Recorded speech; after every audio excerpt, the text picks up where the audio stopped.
गुरुर्चिन्त्य रूपम् अहेतुं प्रमेयम् ध्यानं विचिन्त्यं प्रभमेव पाद्यम् गाद्यं सतां पूर्णमदैव तुल्यम् निर्वेदरूपमपरं गुरुवं सहितम्। यह एक अत्यंत महत्वपूर्ण कथन है। ऋषि का एक महत्वपूर्ण चिंतन है, आर्ष का, महर्षि का।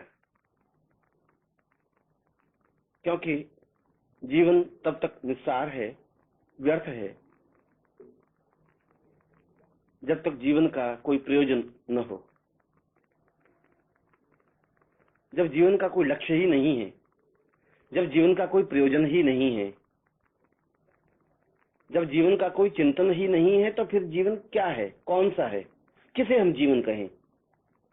क्या सांस लेने की क्रिया को जीवन कह सकते हैं? क्या जिंदा रहने की कल्पना को जीवन कह सकते हैं? क्या संतान उत्पन्न करने की भावना को जीवन कह सकते हैं? यह सब तो जीवन नहीं है। इन तत्वों के माध्यम से तो जीवन का निर्माण नहीं हो सकता। और जब जीवन का मूल्य और महत्व ही ज्ञात नहीं है, जब जीवन का अर्थ और जीवन का मकसद ही हमें पता नहीं है, तो फिर हम तो वैसे ही पशु हैं जो डोलते रहते हैं, एक अज्ञात नकेल डाले हुए। उनको स्वयं को ज्ञात नहीं कि वे किस तरफ जा रहे हैं, उनको खुद को पता नहीं कि वे कौन से रास्ते पर खड़े हैं, उनको खुद को यह ज्ञान नहीं है कि उनकी यह मंजिल कहां समाप्त होगी। जिस रास्ते का प्रारंभ पता नहीं है, जिस रास्ते का अंत पता नहीं है, उस रास्ते पर चलना तो अंधे की तरह चलना होता है। जिसका सूत्र हमारे हाथ में नहीं है, जिसका चिंतन और ज्ञान हमारे हाथ में नहीं है, तो फिर हम किन शब्दों से उसे जीवन कह सकते हैं? हम तो केवल अपनी लाश को कंधे पर ढोए हुए शमशान की ओर बढ़ते चले जाते हैं। एक क्षण रुककर सोचने की जरूरत है, क्या हमारा जीवन पशु जीवन से ऊपर उठा है? क्या हमने अपने जीवन के मकसद को समझा है? क्या हम जानते हैं कि हमें अपने जीवन में कहां तक पहुंचना है? क्या हमने कभी निर्णय लिया है कि जीवन के किस भाग पर हम खड़े हैं? हमने कभी सोचा ही नहीं। हमने तो भोग विलास को जीवन मान लिया, हमने तो सांस लेने की क्रिया को जीवन मान लिया, हमने तो जिंदा रहने की कल्पना को जीवन मान लिया। यह कितनी छोटी सी बात है। यह तो जीवन के प्रकार हैं। कपड़े पहनना, कपड़े छोड़ देना, सांस लेना, सांस छोड़ देना, भोजन करना, पानी पीना, सांस लेना, अपने जीवन के अन्य क्रियाकलाप करना, ये तो जीवन के प्रकार हैं। जीवन तो नहीं है। जीवन तो कुछ और ताने बाने से बुना हुआ होता है। जीवन तो वह होता है जिसका सूत्र हमारे हाथ में होता है। जीवन तो वह होता है जिसका मर्म हमें ज्ञात होता है। और हम जिंदा तो हैं, सामाजिक और वैज्ञानिक परिभाषा में हम जीवित हैं, मगर शास्त्रीय पद्धति में हम मृत हैं। क्योंकि विज्ञान तो यह कहता है कि जो सांस लेता है, जो गतिशील है, वह जीवन है। शास्त्र कहता है कि जिसमें चेतना नहीं है, जिसको इस बात का होश नहीं है कि मैं क्या हूं, कहां जा रहा हूं, कहां पहुंचना है, वह मृत है। और हम इस क्षण भी अगर रुक करके सोचें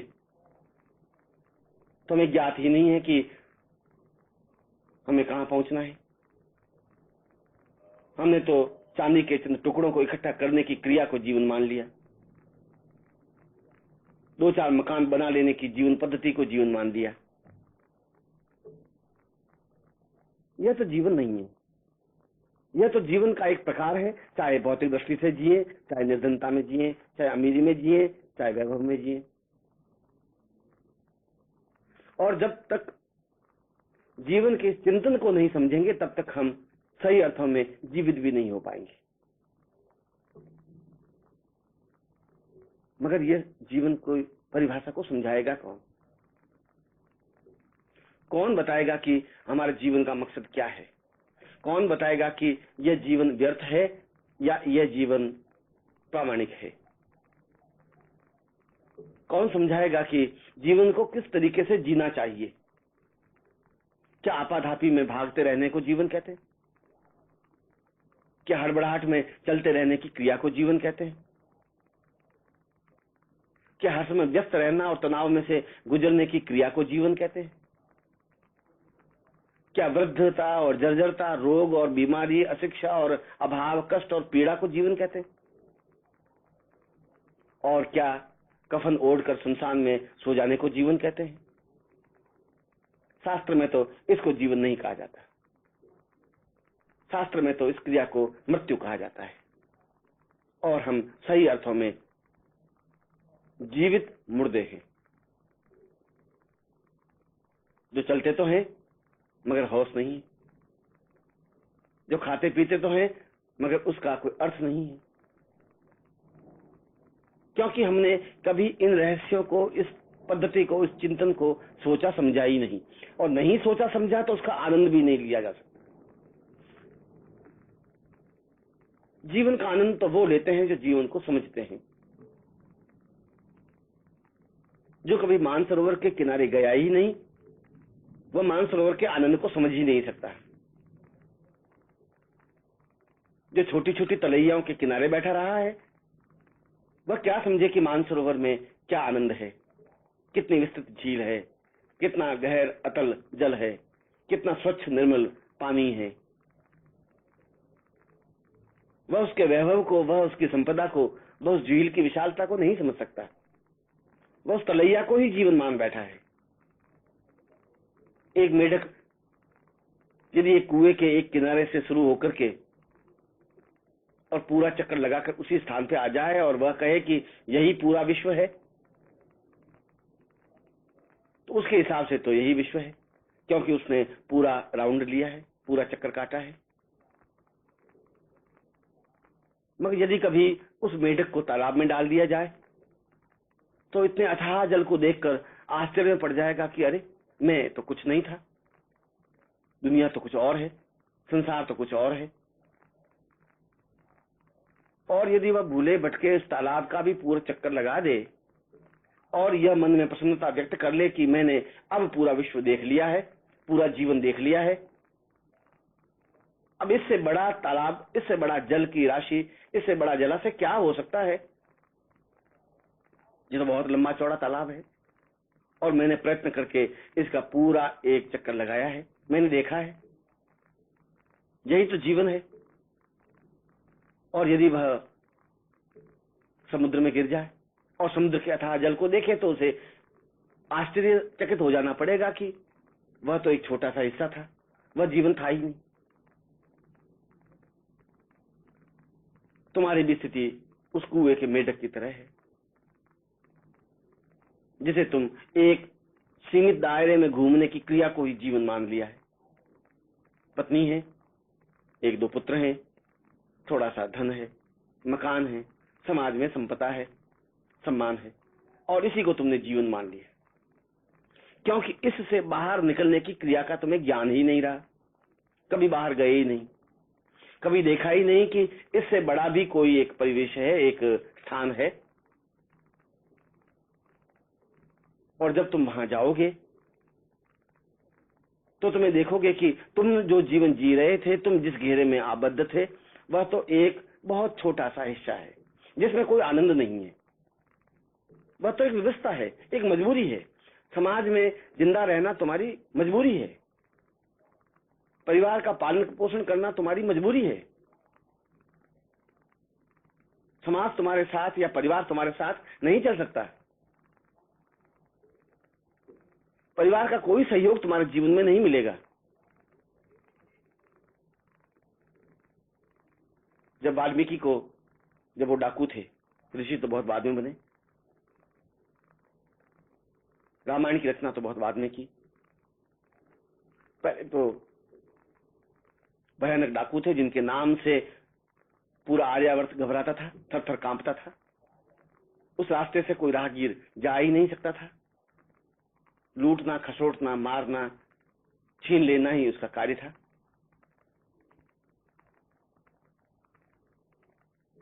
और एक बार नारद उसके हाथ में पड़ गए। नारद तो वीणा बजाते हुए नारायण नारायण करते हुए चले जा रहे थे, और डाकू वाल्मीकि ने उनको पकड़ लिया। सुबह से कोई शिकार मिला ही नहीं था। बड़ी मुश्किल से यह आदमी नजर आया था। उसने उसकी वीणा छीन ली। नारद ने कहा, तुम क्या कर रहे हो, इस वीणा से क्या होगा? उसने कहा कि कोई मिला ही नहीं, और जब तक मैं दिन में लूट खसोट नहीं लूं तब तक भोजन करता ही नहीं। कोई कार्य करता हूं तो भोजन करता हूं। तुम पहले व्यक्ति मिले, दोपहर हो गई, ये वीणा बेच करके कुछ तो धन मिल ही जाएगा, और तुम्हारे कपड़े भी खोलो, ये कपड़े भी मैं बाजार में बेच दूंगा।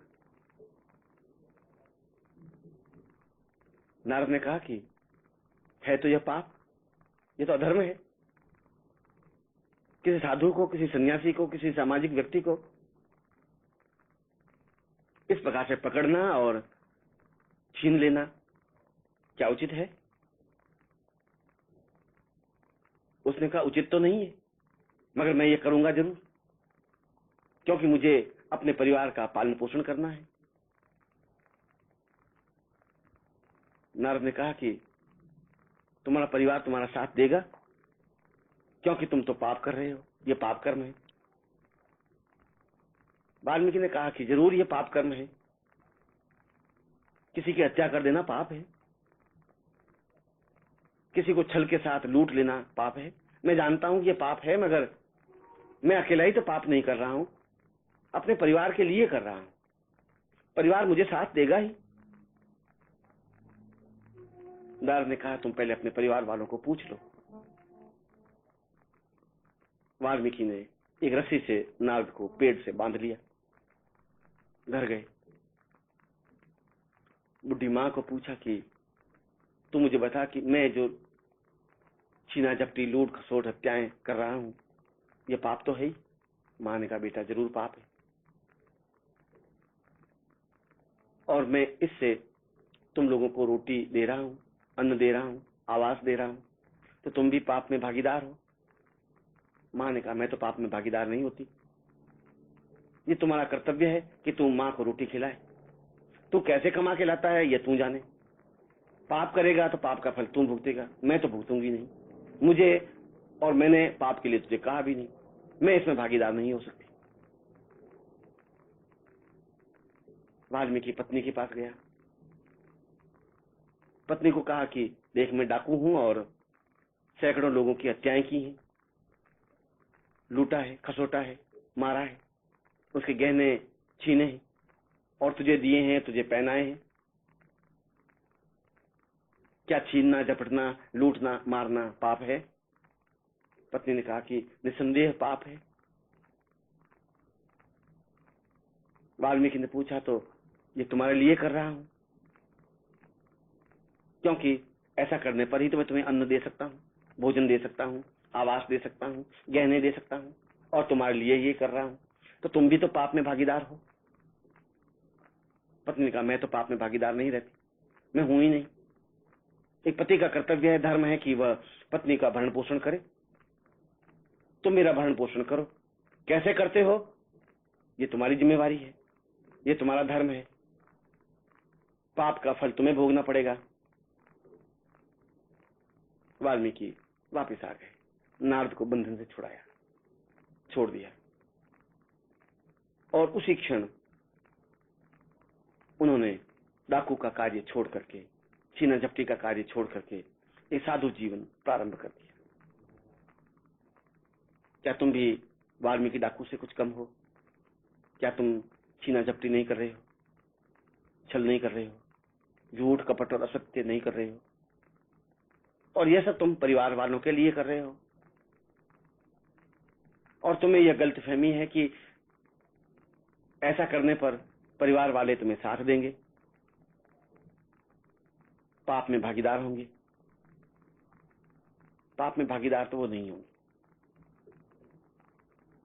असत्य और अधर्म में वे तुम्हारे भागीदार नहीं है। तुम्हें अकेले ही यह पाप भोगना पड़ेगा, तुम खुद ही इसके जिम्मेवार हो।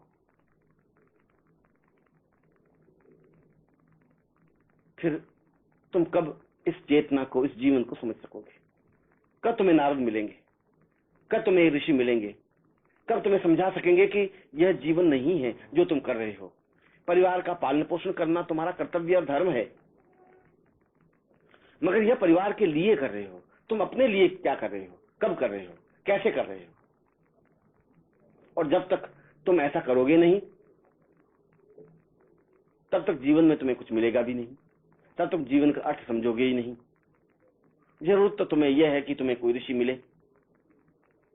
कोई नारद मिले, कोई गुरु मिले जो तुम्हें समझा सके, जो तुम्हें चेतना दे सके, जो तुम्हारे हृदय पर प्रहार कर सके, जो तुम्हें सीने के बल पर ज्ञान दे सके कि यह सब कुछ बेकार है। जिस रास्ते पर चल रहे हो, इस रास्ते से तो शमशान की यात्रा ही संभव हो सकेगी। यह तो कफन ओढ़कर शमशान में सोने की साधना है, प्रयोग है, जीवन है। इसमें कुछ पाना है ही नहीं, खोना ही खोना है। और तुम कुछ प्राप्त नहीं कर रहे हो, क्योंकि जो कुछ तुमने प्राप्त किया है, ये मकान, ये धन, ये चांदी के चंद टुकड़े, ये कागज के नोट, ये पत्नी, ये पुत्र, ये तो मृत्यु के समय पीछे खड़े रह जाएंगे, कोई तुम्हारे साथ चलेगा ही नहीं। तुम्हारे साथ इनकी यात्रा नहीं है, और जो तुम्हारे साथ नहीं है वो तुम्हारे सहयोगी नहीं है। साथ तो तुम्हारा जीवन चलेगा, तुम्हारी प्राण चेतना चलेगी, तुम्हारी भावनाएं चलेंगी। यदि तुम ऐसा चिंतन करते हो, यदि तुम्हारे मन में ऐसा विचार है, तो तुम जीवन का पहला सबक सीख सकते हो, पहला अध्याय पढ़ सकते हो। मगर इसके लिए जरूरत है दमखम के साथ कहने वाले गुरु की, समझाने वाले व्यक्ति की, एक ऐसे व्यक्तित्व की जो तुम्हें डाकू जीवन से मनुष्य जीवन दे सके, एक ऐसे व्यक्तित्व की जो तुम्हें समझा सके कि तुम जो कुछ कर रहे हो वह तुम खुद कर रहे हो, उसके लिए कोई सहयोगी नहीं है, तुम्हारे पाप कार्य में कोई भागीदार नहीं है।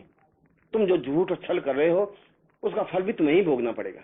और जिन्होंने भी अपने जीवन में झूठ और छल कपट और असत्य का आचरण किया, उनका बुढ़ापा अत्यंत दुखदायी अवस्था में व्यतीत हुआ, रोगों से जर्जर, अभावों से पीड़ित, असक्त, परेशान, दुखी और संतप्त।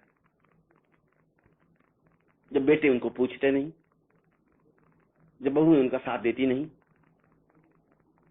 जो समाज उन्हें धिक्कारता है कि इसने जीवन भर छल कपट किया। क्या तुम ऐसा जीवन चाहते हो? क्या तुम ऐसा बुढ़ापा चाहते हो? क्या तुम ऐसा चाहते हो कि मृत्यु तुम्हारा गला पकड़ ले और छटपटाए? क्या तुम ऐसा चाहते हो कि मरते समय तुम्हारी आंखों में से आंसू ढुलके और कोई हमदर्दी दिखाने वाला न हो? क्या तुम ऐसा जीवन चाहते हो कि मृत्यु के बाद सब लोग तुम्हें धिक्कारें और कोई तुम्हारे प्रति कृतज्ञता ज्ञापित नहीं करे, किसी की आंख नहीं भीगे, किसी के मन में रुलाई नहीं फूटे? ऐसा जीवन तुम्हारा क्या काम आएगा? क्या प्रयोजन है इस जीवन का? क्योंकि इस जीवन को ढो करके तो तुम जीवन में कुछ प्राप्त ही नहीं कर सकते, और इसलिए नहीं कर सकते कि यह सब जीवन है ही नहीं। जो जीवन नहीं है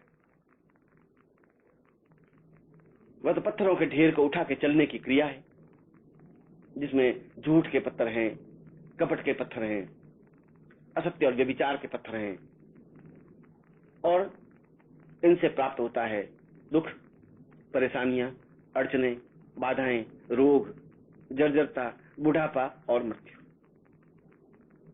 ये तुम्हारे सामने खड़े हैं, 2-4 कदम चलने पर ही इनका सामना करना पड़ेगा। फिर तुम चाहे कितनी औषधि लो, व्यर्थ है। फिर तुम चाहे कुछ भी करो, बेकार है। फिर तुम्हारा कोई साथ नहीं देगा, घर वाले भी नहीं, पत्नी भी नहीं, पुत्र भी नहीं, बंधु बांधव भी नहीं, रिश्तेदार भी नहीं, समाज भी नहीं, क्योंकि तुमने अपने जीवन में कोई ऐसा मार्गदर्शक ढूंढा ही नहीं जो तुम्हें ज्ञान दे सके, झकझोर सके, चेतना दे सके, दमखम के साथ तुम्हारे सामने खड़ा हो सके, तुम्हें कह सके कि यह सब गलत है, तुम्हें कह सके कि तुम गलत रास्ते पर हो, तुम्हें कह सके कि यह रास्ता शमशान की ओर जाता है और मृत्यु की ओर नहीं, अमृत की ओर नहीं, सुख और सौभाग्य की ओर नहीं, आनंद की ओर नहीं। और यदि आनंद की यात्रा नहीं है, मधुरता की यात्रा नहीं है, सौभाग्य की यात्रा नहीं है, तो फिर वह जीवन नहीं है। ऐसे तो तुम्हारे बाप दादा परदादा हजारों लोग शमशान में जाके मृत्यु को प्राप्त हो गए, और आज उनका नाम लेने वाला भी कोई नहीं है। तुम भी उसी तरीके से मृत्यु को प्राप्त हो जाओगे, और तुम्हें कोई पूछने वाला नहीं होगा, कोई तुम्हारे लिए विचार करने वाला नहीं होगा, कोई एहसास करने वाला भी नहीं होगा कि तुमने कितना कितना परिश्रम किया है।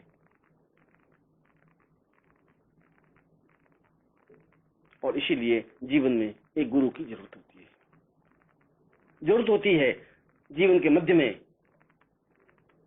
और इस गुरु को प्राप्त करने की क्रिया तुम्हें ही करनी पड़ेगी।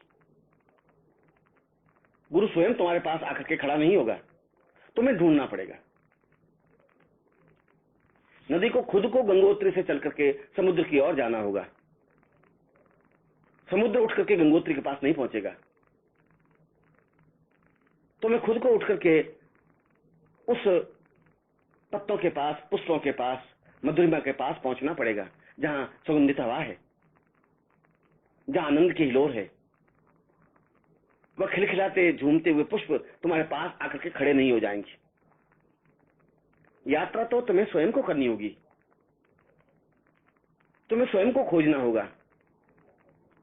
जिस प्रकार से तुम धन खोजते हो, पुत्र खोजते हो, उसी प्रकार से गुरु की खोज करना भी तुम्हारे लिए अनिवार्य है, आवश्यक है। ऐसा गुरु जो सशक्त हो, जो समर्थ हो, जो योग्य हो, जो प्रहार करने वाला हो,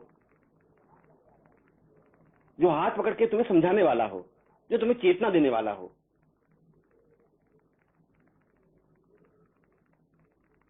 इस यात्रा में तुम्हारे अंदर कई प्रकार की भ्रांतियां आएगी, क्योंकि तुमने उन भ्रांतियों को ही पाल रखा है। शक, संदेह, तुम्हारे अंदर कपट और व्यभिचार पाल रखा है, और वे सब तुम्हारे सामने तनकर खड़े हो जाएंगे, तुम्हारे मार्ग को पथभ्रष्ट करेंगे, तुम्हें कुमार्ग पर गतिशील करेंगे, तुम्हें कहेंगे गुरु की खोज व्यर्थ है, तुम्हें कहेंगे कि यह समय बर्बाद करना है, क्योंकि तुमने ऐसा ही बोया है। तुमने अपने जीवन में झूठ को थपथपाया है, तुमने अपने जीवन में छल को प्रश्रय दिया है,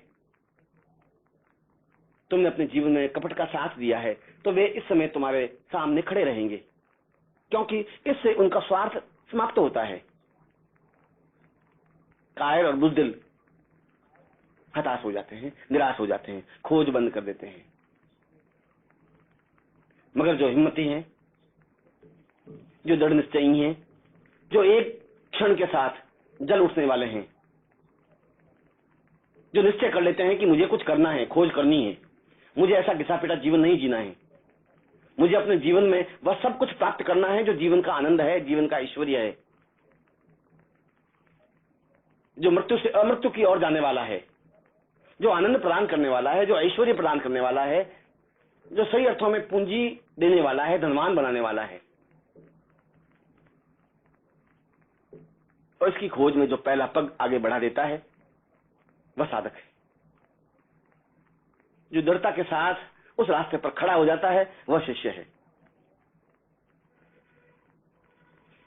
जो निश्चय करके यह प्रयत्न करता है कि मुझे गुरु को प्राप्त करना ही है, वह सन्यासी है, वह योगी है। जो इस रास्ते पर गतिशील होने की क्रिया करता है वह सही अर्थों में तपस्वी है। जंगलों में खाक छानने वाले तपस्वी नहीं होते, चारों तरफ आग लगा करके बीच में बैठने वाले को योगी नहीं कहते। जो जीवन के मर्म को समझने की कोशिश करते हैं वे योगी और सन्यासी हैं। जो गुरु की खोज में आगे बढ़ते हैं वे साधु हैं। जो गुरु को प्राप्त करके ही रहते हैं वे शिष्य हैं। और जो ऐसा प्राप्त कर लेता है उसे जीवन में एक रास्ता मिल जाता है, उसे जीवन में एक चेतना मिल जाती है। वह निश्चय ही उस जीवन पथ पर तेजी के साथ अग्रसर हो जाता है।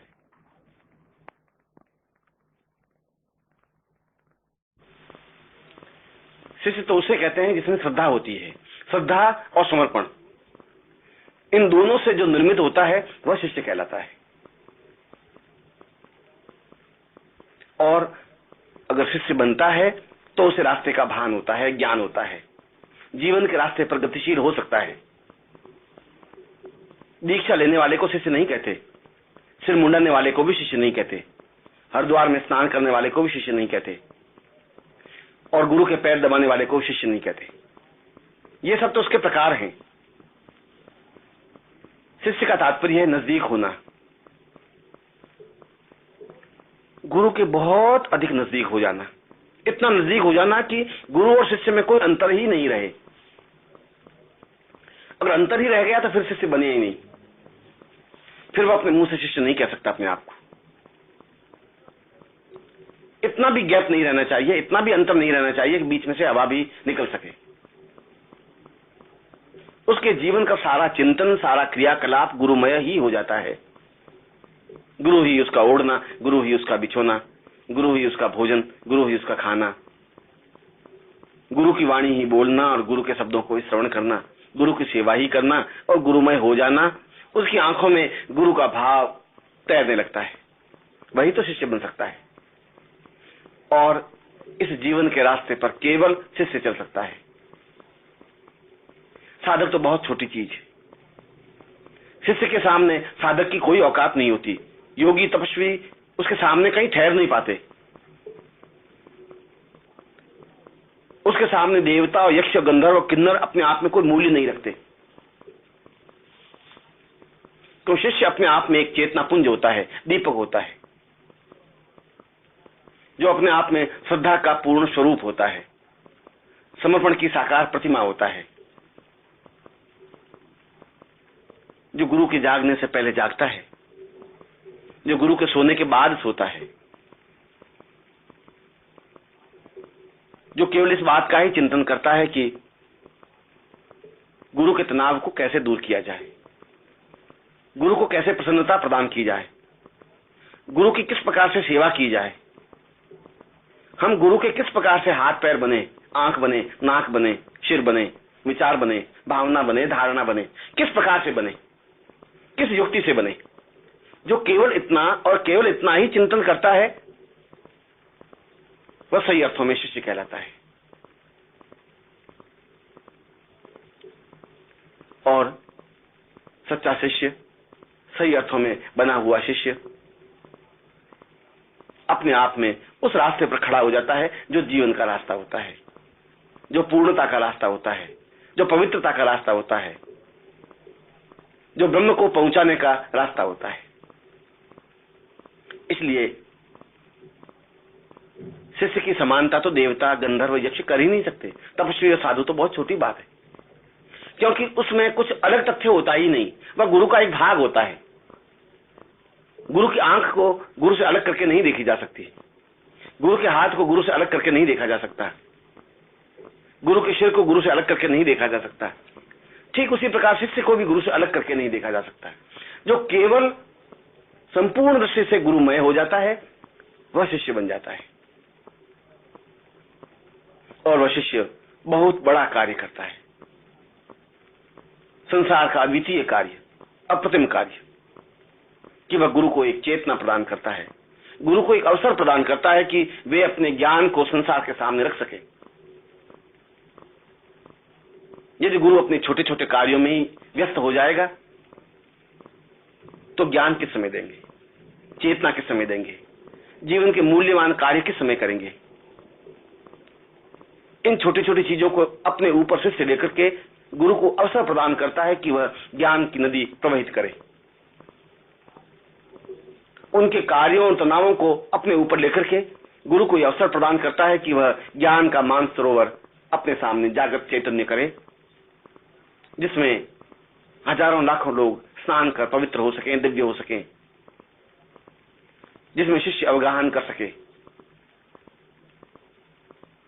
यह गुरु की सबसे बड़ी सेवा है, यह शिष्य का सबसे बड़ा कर्तव्य है, यह शिष्यता है, यह पात्रता है। धन देकर गुरु की सेवा नहीं की जा सकती, पैर दबा करके भी नहीं की जा सकती, हाथ जोड़ करके भी नहीं की जा सकती, मिठाई खिला करके भी नहीं की जा सकती। वह तो गुरु को एक अवसर प्रदान करता है, उनकी व्यस्तता को अपने ऊपर ले लेता है, उनके तनावों को अपने ऊपर ले लेता है, उनके दुखों को अपने ऊपर ले लेता है, उनके परेशानियों को अपने ऊपर झेल लेता है और गुरु को मुक्त कर देता है, जिससे कि और अत्यंत महत्वपूर्ण कार्य किया जा सके, एक नया ग्रंथ की रचना की जा सके, एक नए ज्ञान की निर्जरणी प्रवहित की जा सके, एक साधना का रास्ता प्रशस्त किया जा सके, एक उपासना का मार्ग खोजा जा सके, एक प्राचीन ऋषियों के उन आर्ष वाक्यों को नए सिरे से जागृत और चैतन्य किया जा सके, एक नए सिरे से समुद्र को अवगाहत किया जा सके, एक नई गंगा बनाई जा सके, एक नया गंगोत्री स्थान बनाया जा सके। और यदि ऐसा होता है तो शिष्य का भार अपने आप में हिमालय से भी ऊंचा उठ जाता है। फिर वह शिष्य एक सामान्य शिष्य नहीं रहता, फिर उसका कद अपने आप में बहुत ऊंचाई पर उठ जाता है, फिर विश्व उसे श्रद्धा और सम्मान दृष्टि से देखने लग जाता है। जनक और राम जैसे, कृष्ण और महावीर जैसे, बुद्ध और चेतना पुरुष जैसे योग्यतम शिष्य बने, जिन्होंने शिष्यता के उन मापदंडों को छुआ जो अपने आप में भारतीय संस्कृति के चेतना पुंज हैं।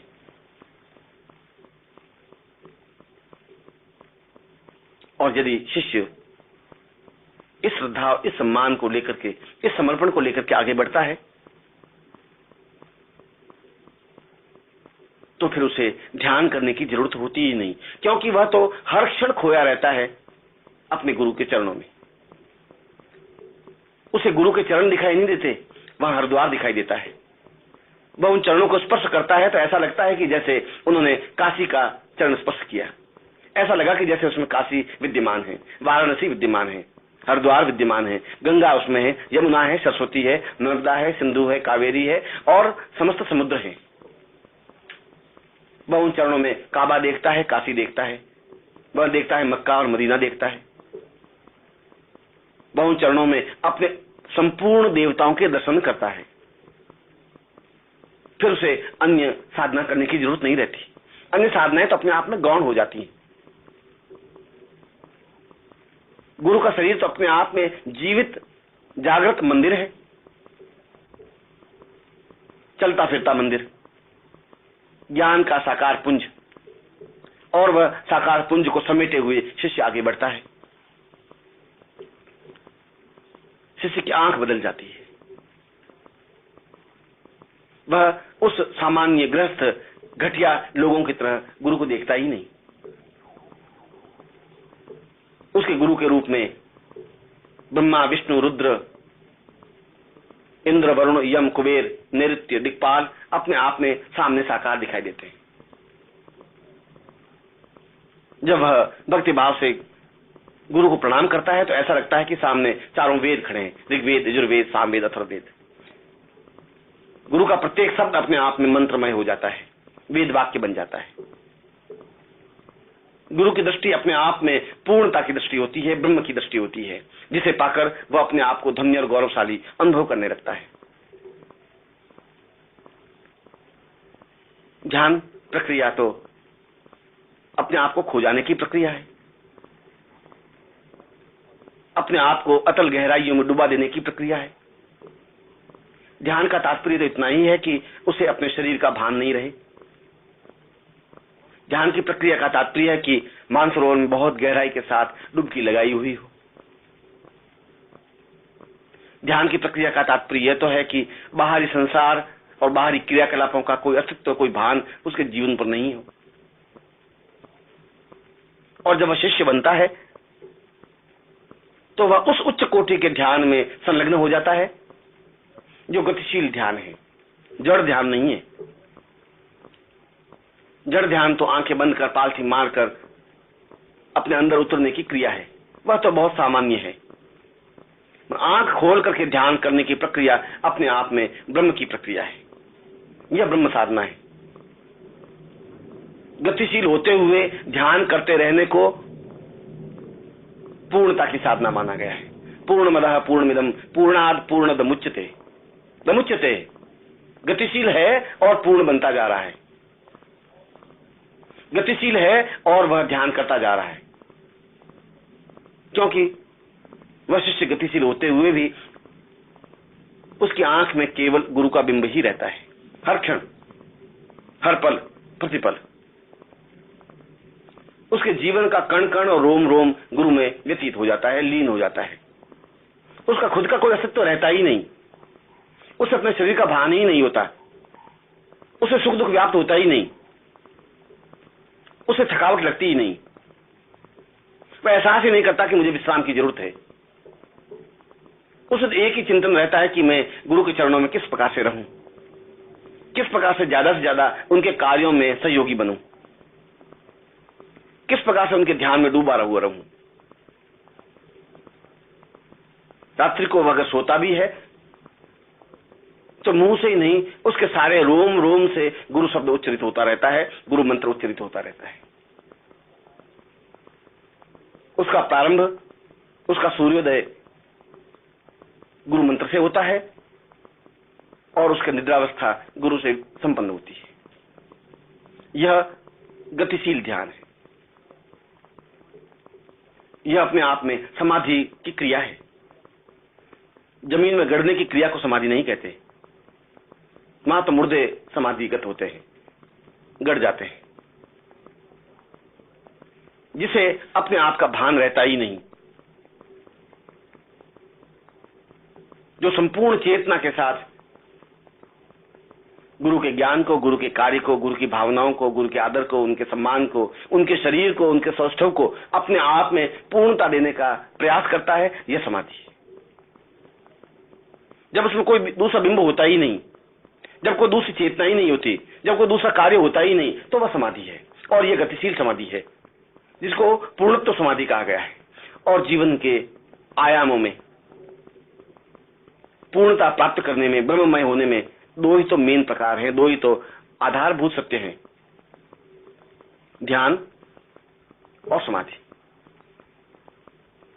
जहां अपना भान नहीं रहता वह ध्यान है, और शिष्य को अपना भान होता ही नहीं, उनका खुद का कोई विचार ही नहीं होता, उसकी खुद की कोई क्रिया ही नहीं होती, वह तो खो जाता है, वह अपने आप में डूब जाता है, निमग्न हो जाता है। गुरु से मानसरोवर में छलांग लगाने को कहते हैं। वो कहते हैं कि इस किनारे पर खड़ा मत रह, इन घोंघों से, इन पत्थरों से तुम्हारे जीवन का मूल्य नहीं बन सकता, इन छोटी मोटी साधनाओं से तुम्हारे जीवन में पूर्णता नहीं आ सकती। तुम दो चार साधनाएं कर लोगे तो ठीक वैसा ही होगा जैसे तुमने दो चार कंकर, दो चार चमकीले पत्थर इकट्ठे कर लिए हो। दो चार कंकर पत्थरों से जीवन का सत्य, जीवन की पूर्णता का आभास नहीं हो सकता।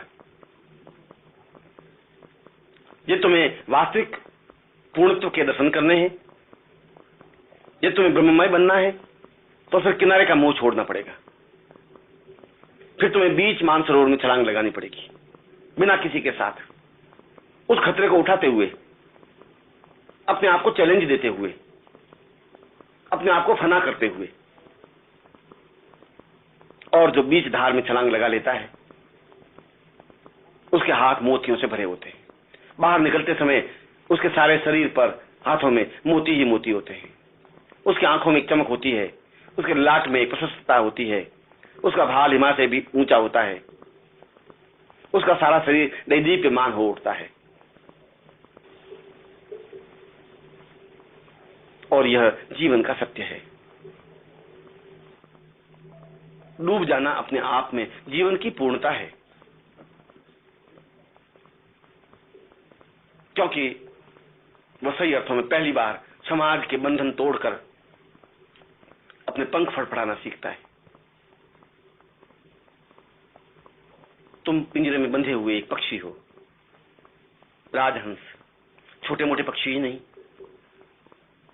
मगर तुम्हें अपने कुल और गोत्र का ज्ञान ही नहीं रहा, तुम्हें भान ही नहीं रहा कि पिंजरे के बाहर भी मेरा जीवन है। तुम हर समय भयभीत रहे कि कोई भी झपट्टा मार सकता है, तुम्हारे पंख नोच सकता है। हर समय तुम भय से आक्रांत रहे कि कभी कोई हमला कर देगा और तुम्हारे जीवन को समाप्त कर देगा। यह जीवन तो पिंजरे में पड़े पड़े भी समाप्त हो जाएगा। मृत्यु तो पिंजरे के अंदर भी झपट्टा मार देगी। उस समय तुम्हारे पास और कोई चारा, कोई अस्तित्व नहीं रहेगा। उस समय तुम्हारे पास कोई चेतना नहीं होगी, कोई सहायक नहीं होगा, मृत्यु को धकेलने की कोई तुम्हारे पास क्रिया नहीं होगी। गुरु तुम्हें पहली बार पिंजरे के बाहर निकालता है, समाज के बंधनों से बाहर निकालता है, एक चेतना देता है, एक विस्तार देता है, तुम्हारे पंखों में ताकत देता है। जब तुम शिष्य बनते हो, जब तुम्हारी आंखों में गुरु भाव होता है, तो गुरु तुम्हें सही अर्थों में राजहंस की पंक्ति में खड़ा करता है। तुम्हें एहसास करवाता है कि तुम बगुले नहीं हो, तुम्हें एहसास करवाता है कि तुम कौवे या मामूली पक्षी नहीं हो। राजहंस बनाकर आकाश में उड़ने की क्रिया सिखाते हैं और तुम उस निरभ्र आकाश में अपनी पूर्ण क्षमता और गति के साथ उड़ते ही चले जाते हो, अनंत की ओर, ब्रह्मत्व की ओर, पूर्णत्व की ओर। और तुम सही अर्थों में उस आनंद को प्राप्त कर लेते हो जिसे ब्रह्मानंद कहा गया है। यही तो जीवन है। और इसके लिए अपने आप को खो देने की क्रिया होनी चाहिए। मैं खो गया हूं, तुम्हें भी खो जाना है, क्योंकि गुरु भी पहले खोया हुआ था। गुरु भी अपने आप में बीज रूप में था, एक छोटा सा बीज, एक चिपटी में आने लायक बीज। और यदि गुरु, उस बीज रूप गुरु ने अपने आप को मिट्टी में मिलाया, तो कुछ समय बाद वह बीज अपने आप में विशाल बरगद पेड़ बना, वृक्ष बना, छायादार, जिसके नीचे हजारों लाखों लोगों ने विश्राम किया, आनंद लिया, क्योंकि उन्होंने खो देने की प्रक्रिया का ज्ञान किया, चैलेंज लिया कि मुझे खो देना है, अपने आप को समाप्त कर देना है। जो अपने आप को समाप्त कर देने की क्रिया जानता है, वो अपने आप में पूर्णता प्राप्त करने की क्रिया भी जान सकता है। जो डूब सकता है वह निकल सकता है। भयभीत तो कायर, बुज़दिल और नामर्द जीवन में कुछ भी नहीं कर सकते। जो जीवन में चैलेंज लेते हैं वे मृत्यु के गाल पर थप्पड़ लगा सकते हैं। जो जीवन में शिष्य बनने का भाव पैदा करते हैं वे काल के भाल पर अपना नाम अंकित कर लेते हैं। आने वाली पीढ़ियां उनका नाम गौरव और मर्यादा के साथ लेती है। उनके जीवन में एक चेतना होती है, उनके जीवन में एक पूर्णता होती है। जो आज मिटते हैं, जो आज खो जाते हैं, जैसे बीज खो गया और गुरु के रूप में विशाल वट वृक्ष बना, और यदि शिष्य भी अपने बीज को समाप्त कर लेता है, मिटा देता है, खो जाता है, चेतना युक्त बन जाता है तो कल वह भी हजार हजार बीजों के रूप में, हजार हजार पौधों पेड़ों के रूप में, विशाल बरगद वृक्षों के रूप में अवतरित होता है और लाखों करोड़ों लोगों को संताप से मुक्त कर सकता है, सांत्वना दे सकता है। यह खो लेने का भाव, यह अपने आप में चेतना शून्य बना देने का भाव शिष्यता है। यह प्रामाणिक शिष्यता है। दीक्षा लेने की क्रिया को शिष्यता नहीं कहा जाता है। हाथ जोड़ने की क्रिया को भी शिष्यता नहीं कहा जाता है। केवल होठों से गुरु मंत्र उच्चारण करने की क्रिया को भी शिष्यता नहीं कहा जाता। शिष्यता तो इससे बहुत ऊंचे की वस्तु है, तथ्य है। शिष्य वही बन सकता है जो खो सकता है, अपने आप को मिटा सकता है, जो अपने आप को बीच समुद्र में कूदने की क्रिया कर सकता है, जो बिना हिचकिचाहट के आकाश में उठ सकता है, जो सुगंधित पवन बन करके पूरे विश्व में फैल सकता है, जो सेवा का साकार पुंज होता है, जो श्रद्धा का आधार होता है, जो समर्पण का मूर्तिमंत स्वरूप होता है। क्योंकि शिष्य से ही समझा जा सकता है, शिष्य के माध्यम से ही समझा जा सकता है कि समर्पण क्या है। उसके द्वारा ही जाना जा सकता है कि सेवा क्या कही जाती है, किसे कहते हैं।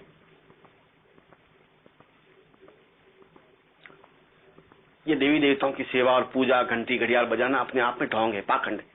यह सेवा नहीं हो सकती। उनके सामने अगरबत्ती और दीपक लगाना भी सेवा नहीं हो सकती। यह तो अपने मन को भुलावे की एक क्रिया है।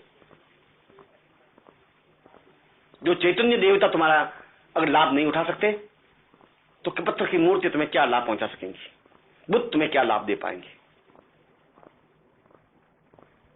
जो प्राणवान शिष्य है, चेतना युक्त शिष्य है, वे मूर्तियों के पीछे भटकने की अपेक्षा जीवित जागृत उस देवता को, उस मूर्तिमंत स्वरूप की पूजा अर्चना, साधना, आराधना करता है।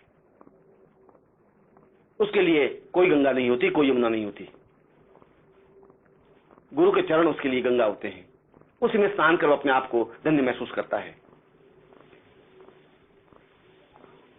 उसके लिए किसी प्रकार के तीर्थ और पाठ नहीं होते। गुरु के शब्द उसके लिए वेद होते हैं।